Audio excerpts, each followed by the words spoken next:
নমস্কার, পথ ভোলা রঞ্জনে আপনাদের স্বাগত। আজকে আপনাদের দেখাবো বিদেশি ফুলের দেশি পর্ব 24।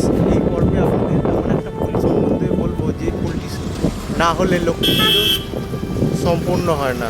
সেই ফুলটার নাম হচ্ছে টুনি ফুল, যাকে আমরা বলি দুধিয়া লতা বা দুধিয়া বা ক্ষীরাই। চলুন এই ফুলটা সম্পর্কে কিছু প্রয়োজনীয় তথ্য আপনাদের জানিয়ে দিই। চলুন পথ ভোলা রঞ্জনের মাধ্যমে আমি রঞ্জন ব্যানার্জি এই দুধিয়া লতা বা সম্পর্কে কিছু প্রয়োজনীয় তথ্য আপনাদের জানাই। চলুন দেখা যাক। যে ফুল ছাড়া লক্ষ্মী পুজো হয় না, এটা হলো সেই ফুল। এর নাম হচ্ছে টুনি ফুল।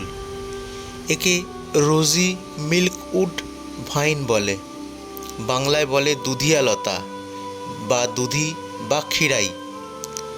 এর বিজ্ঞানসম্মত নাম অক্সিস্টেলমা এসকুলেটাম।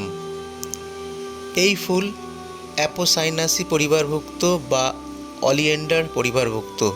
এই গাছ বহুবর্ষজীবী এবং 1 থেকে 2 মিটার লম্বা সপুষ্পক উদ্ভিদ।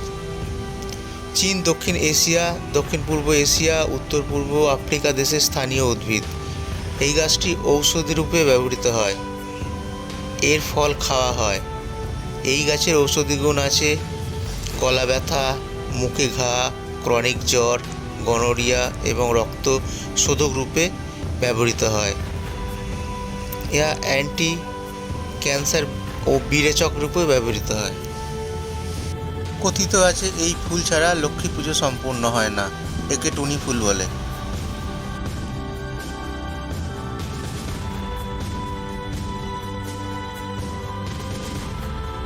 শেষ হলো বিদেশি ফুলের দেশীয় রূপ পর্ব 24। এই পর্বে টুনি ফুল সম্পর্কে আপনারা জানলেন। ভিডিওটি যদি ভালো লাগে থাকে তাহলে লাইক, শেয়ার এবং কমেন্টস করবেন। সাবস্ক্রাইব করতে ভুলবেন না। আমি রঞ্জন ব্যানার্জি, আমার ইউটিউব চ্যানেল পথ ভোলা রঞ্জনে এইরকম ভিডিও নিয়ে আপনাদের সামনে আবার হাজির হব। ততক্ষণ আপনাদের কাছ থেকে বিদায় নিচ্ছি। নমস্কার, ভালো থাকবেন।